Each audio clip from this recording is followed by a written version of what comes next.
Welcome to Niger News Trending.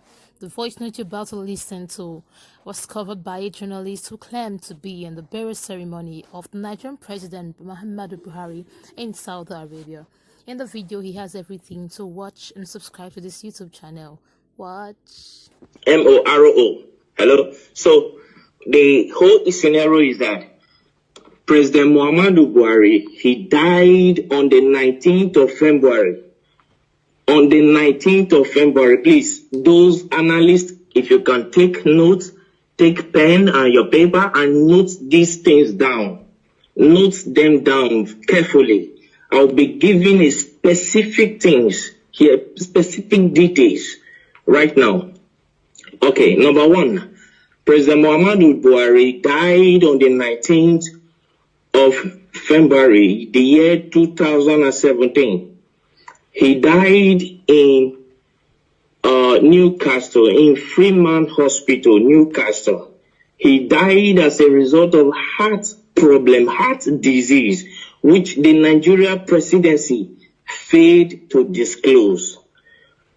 On the 19th of February, I was in London by the special grace of God. I'm a journalist.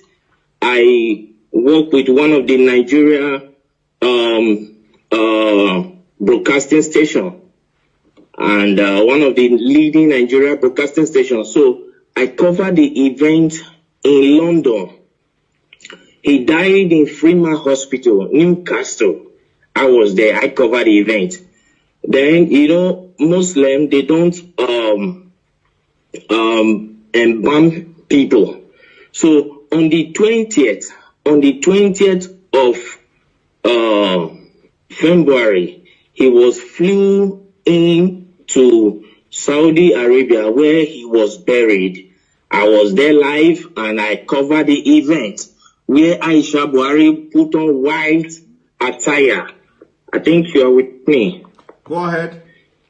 So where Aisha Buhari put on white attire and the children. Can you pause a bit? And let me remind Nigerians and the entire world that this event he said he covered. He have the video. He have the video. I do. Go ahead. I have all the video. So the Nigeria Aisha was putting on white as a sign of mourning to her husband, who is the late President Muhammadu Buhari. Then the children, according to the Muslim tradition, were putting on black. I have the video, I have the photograph and everything. You understand? Then on the 23rd of February, I was in Ethiopia as a journalist. I moved around. So I was in Ethiopia where the African Union, the AU, hold a summit, a mini silence for late President Muhammadu Buhari on the 23rd of February, the year 2017. Hold on, please, hold on. I know that interrupting you is I know this kind of thing is very, very difficult, but please, hold on. Now, you, after covering the event, you went to Ethiopia on the 23rd of April, on the 23rd of February yes. 2017. And yes. You were there at the African Union Summit or whatever. Yes. You covered it with your own camera as a journalist, and yes. You have the video. Exactly, I do. Go ahead. So I covered the events there where the African Union hold a minute silent for late President Muhammadu Buhari. So to show their last respect to the late President Muhammadu Buhari of the Nigeria government. Then on the 28th of February, still, which I think is the last day of February, then Queen Elizabeth gave a condolence statement to the Nigeria government in respect of late President Muhammadu Buhari, and which went viral. Yes. So all of these, the Nigerian government led by late Abakari and with the Kaaba swept under the carpet for selfish and greed reasons. Then on the 2nd of March, Eric Joyce, the ex-British lawmaker, ex-British lawmaker, he issued a statement, a condolence statement to Nigeria for the loss of her president. Are you with me, sir? Yes. Then they swept it under carpet, and the man got angry and came out to say that President Muhammadu Buhari is dead.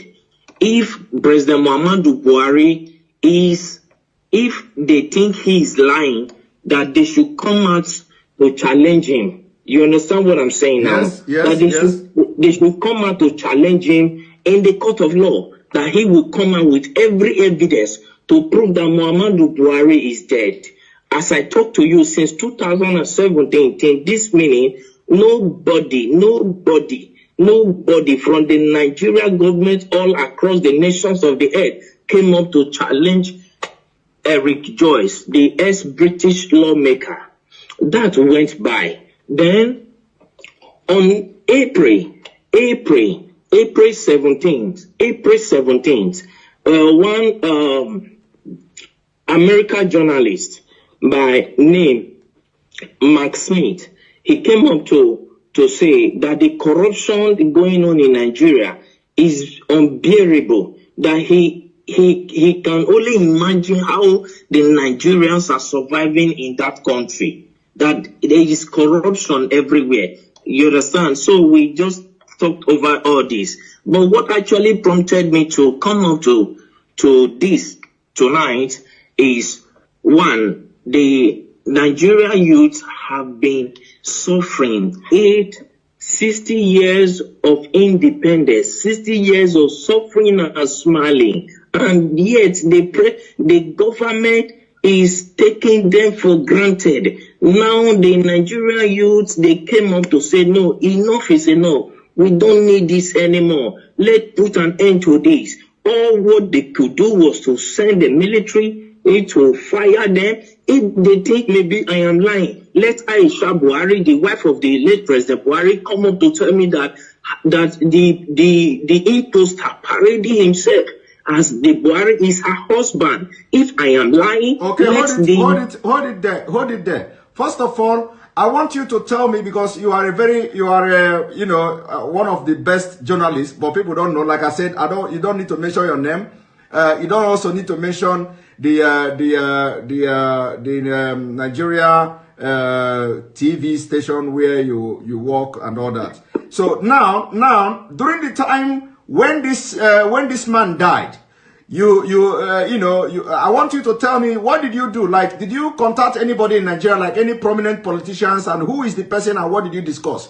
And can you tell us why, what happened that the Nigerian media didn't carry out the news, including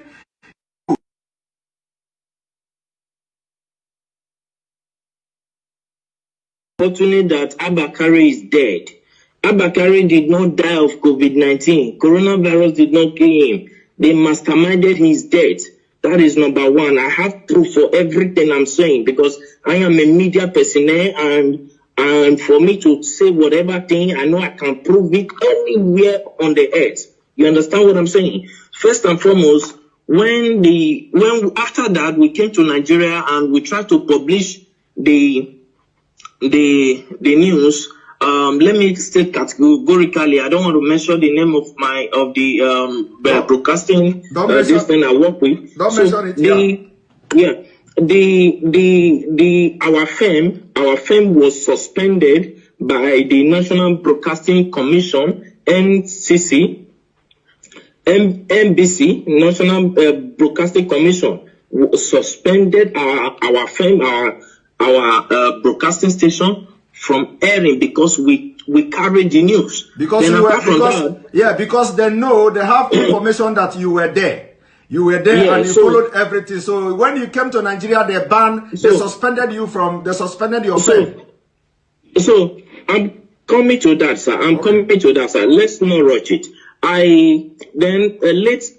Abakari called me to Aso Rock. You understand what I'm saying? Yes. So I flew into Abuja to go and see him, and he told me that if I can keep quiet, that my safety to be alive will be guaranteed, and for my generation to come, no, we suffer again as a result of the bribe he was offering me. You understand what I'm saying? Yes. So I told him accepting bribe is not the problem, but my conscience will judge me till I die. Yes. So I cannot do that. And to God who made me, I'm saying this categorically, and God Almighty is my witness.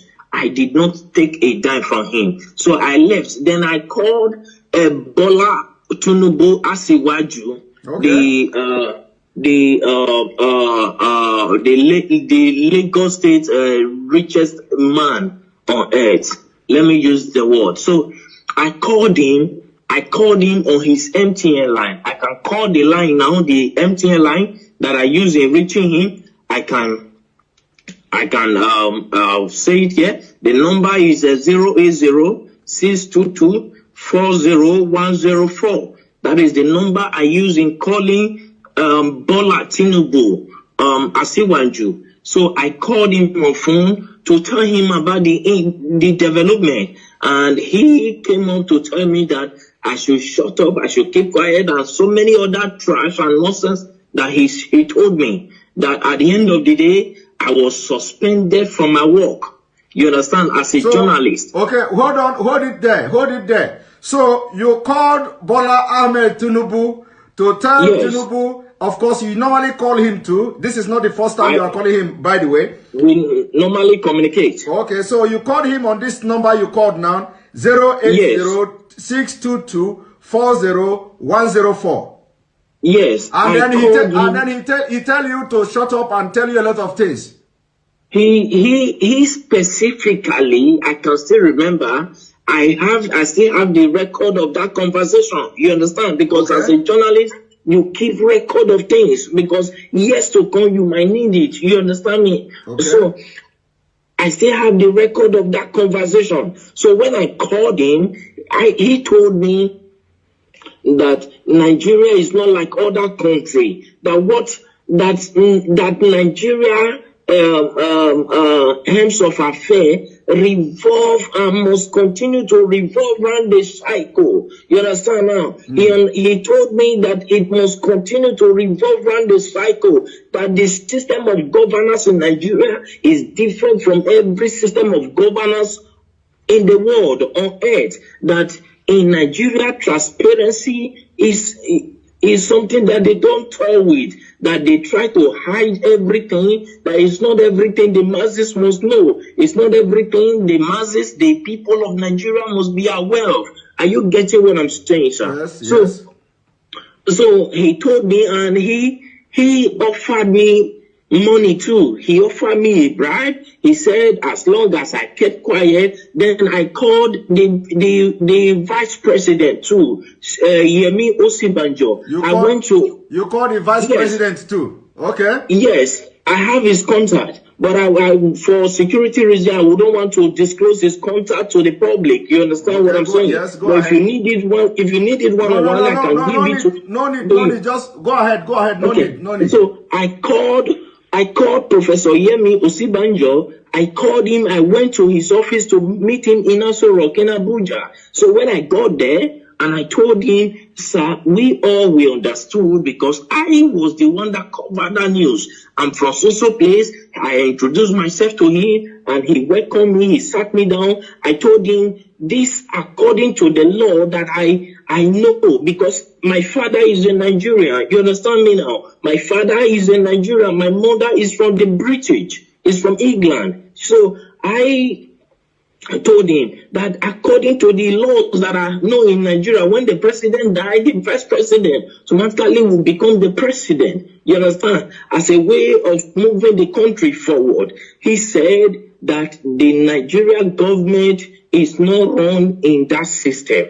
I said, no, when Goodluck Jonathan was there, that was what happened. When the president died, he was the vice president and he came up to be the president. You understand what I'm saying? And he said, please, for my safety, I should keep quiet and go my way. That the course of things will play out by itself in Nigeria. The reason I got to understand that.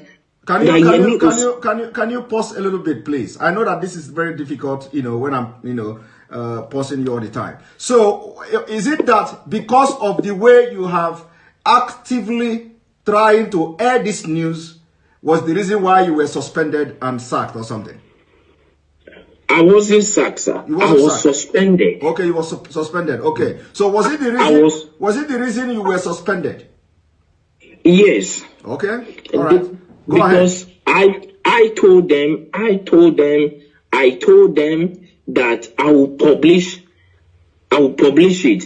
Then, as at that time, I was receiving so many threats. Like seriously, people started threatening my life, threatening me here and there. Then I called, El-Rufai, because El-Rufai was there when Buhari was being buried in Saudi Arabia. El-Rufai was there, the Sultan of Sokoto was there, Ganduje was there. As at that time, then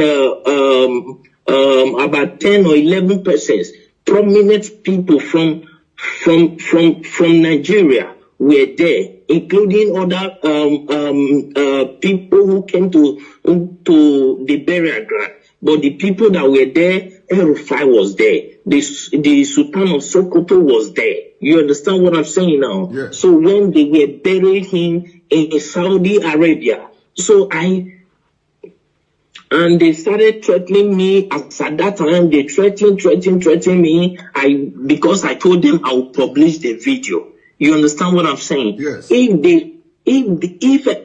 I understand that many of them are hearing me right now. I understand that many of them will come up to say it's a lie, nothing like that happened. But if any of them can come up to challenge me that this and this and this I'm saying now never happened, I will be very glad, because I will pick it up from there. I will take it to the court, to the International Court of Law. Let Aisha Buhari come up to tell me that the man he's posting as a Buhari is the real Buhari. I will come up with every evidence, including the video of how he was wrapped with the Nigeria flag, yes, with the white, green cloth. Okay. I will come up with the video of everything. Okay, let them come out and challenge me. Okay, hold it there. So actually, the video and all these pictures were taken away from you, but you have your own backup as a journalist. I always have backup. All right. I always have backup. Go ahead. Continue. My camera was seized as a journalist. It was seized at the airport in Lagos. Your camera was seized at the airport as you are coming back to Nigeria? Yes, in Lagos. Okay. Till today that I'm talking to you, I've never set my eyes on that camera.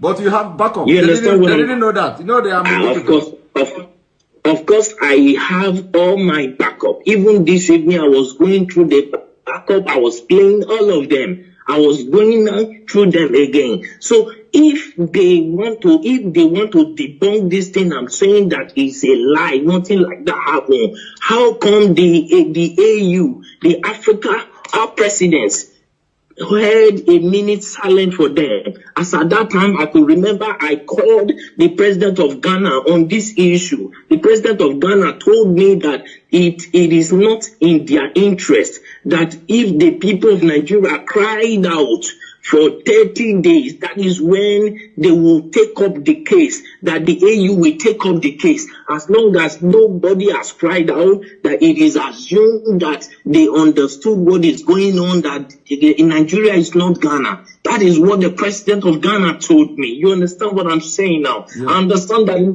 many of them are hearing me right now. Let any one of them come up to challenge me. I went to Ethiopia. I spoke with a prime minister, with one of the lawmakers there, and he told me that it is not in their interest. Then I accused him of being bribed. If not, he would have come up with an action, because he is the secretary of the AU, of the African Union. You understand me now? As at then.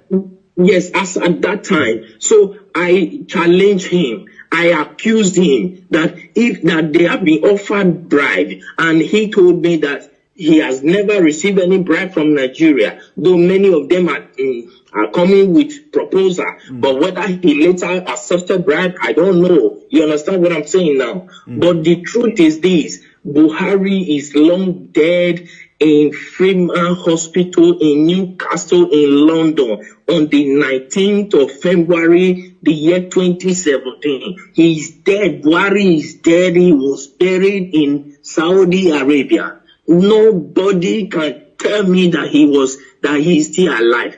Buhari, that I know, if you look, when Nnamdi Kanu came up, you understand, they said that he's talking rubbish. I have never met Nnamdi Kanu on face to face. He doesn't even know me. He doesn't even know whether I'm fair or black. He doesn't know me. And I've never given him anything. He has never given me anything. You understand now? But the truth is, as a journalist, I swore an oath to stand by the truth at all times. Irrespective of what may be at stake, I swore an oath to God and to humanity. And now you no longer work with this television station, and now because of what is going on in Nigeria, you are ready to shatter the table. If I am not answerable to any Nigerian authority, you understand now? When I was suspended, I was waiting if my suspension would be lifted. I waited for a period of 6 months. My suspension was not lifted. Then I resigned. I sent them my resignation letter. Then I left. I started my own firm by myself. You understand me now? Which I am growing by the special grace of God. You understand what I'm saying now? Then what we do, because a lot of people, of course, a lot of people are demanding that we are not going to discuss here, whether we are going to, how we're going to bring video to start flashing and stuff like that, because we want to be killing them, slowly. So we want to be killing them slowly. It is not going to be boom. So a lot of people are saying we should bring the video, We are not going to respond to that at this point, whether we are going to bring the video or not. But so long as they are following the program, following what we're doing, the videos and evidences will be dropping bit by bit. All right. Thank you very much. The issue is, thank you, sir. Please, I want to say something, sir. Okay, go ahead. Thank you very much. I appreciate you. I appreciate what you are doing, and I appreciate the good people of Nigeria who stood up to say, no, we cannot face this anymore. I appreciate all of you. But one thing we must understand is the spirit of unity has to be strong in the Nigeria youth. You understand what I'm saying? Because any protest that does not last for 30 days cannot draw the attention of the European Union and the African Union. You understand now? Yes. So if I'm saying this to the Nigeria youth so that they will understand what they are doing. You understand? Because right now, revolution is what is needed. That is why the Nigeria government are doing everything to block everywhere. That is why they paid people to go and shoot. Those are the people, those are the military that Buhari ordered the shooting, and the governor of Lagos State, Sanwo-Olu said that there was, at first I watched him, he said there was nothing like that. Then I called him on the phone. That was day before yesterday. You called someone on the phone. You called someone on the phone the day before yesterday. I have their number.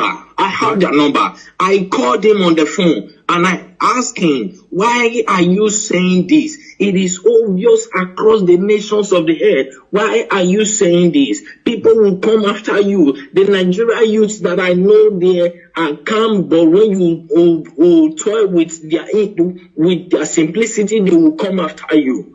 You understand what I'm saying? Yes. Then I believe that was later when he came up to say that they thought nobody died, but he began to look for possible means to change his mouth. Then I called Bola Asiwaju. Then when I learned that he was in France, I flew into France to go and see him, but I was not allowed to see him in his France mansion. You understand? Then I called him on his phone. His phone was switched off and he couldn't attend to my call. Then I went to his LinkedIn page. Yeah, I went to his LinkedIn page to contact him. And when I contacted him, he told me that he was never the one that ordered the shooting, though he was aware of it. I was asking him, why did you order people to remove that camera? He said he was not the one, that it was the governor Sanwo-Olu that ordered them to remove it. That nobody can remove it except the governor signed it. So the governor of Lagos State, he was aware of what will happen. He was aware that soldiers were going there. He let any of them come up to say this is not true, and I will publish the voice notes, the voice recording through LinkedIn that I communicated with Asiwaju Bola Tinubu. You understand what I'm saying tonight? Yes. Thank you very much. You know, some people will be saying, "Oh, this thing is not adding up." You know, sometimes when you are in the field, the way this Nigeria politicians, the way this Nigeria story goes, you know, sometimes it will go up and go down. Some people may not be, you know, getting the point. Some people may not understand, you know, why would you go to France? Why would you do this? You know, but when a journalist who is like, you know, dealing with all these politicians in Nigeria, and you want to be the person to have the first-hand information of whatever that is happening, and especially when you are out of the game, especially from the Nigeria space, and now you want to be, you want to have first-hand information of what is going on. You know, sometimes when something like this happens, of course, you can fly to anywhere just to get the information and get the first-hand information, you know, to have it in your own space. But anyway, sure. I must thank you very much. This is the first time you are talking to anybody about this. Yes. This is the first time ever you are talking to anybody about this. We are going to continue our discussion. It is not going to be online. It is not going to be live. Don't forget to like, subscribe, and hit the notification button. Thank you.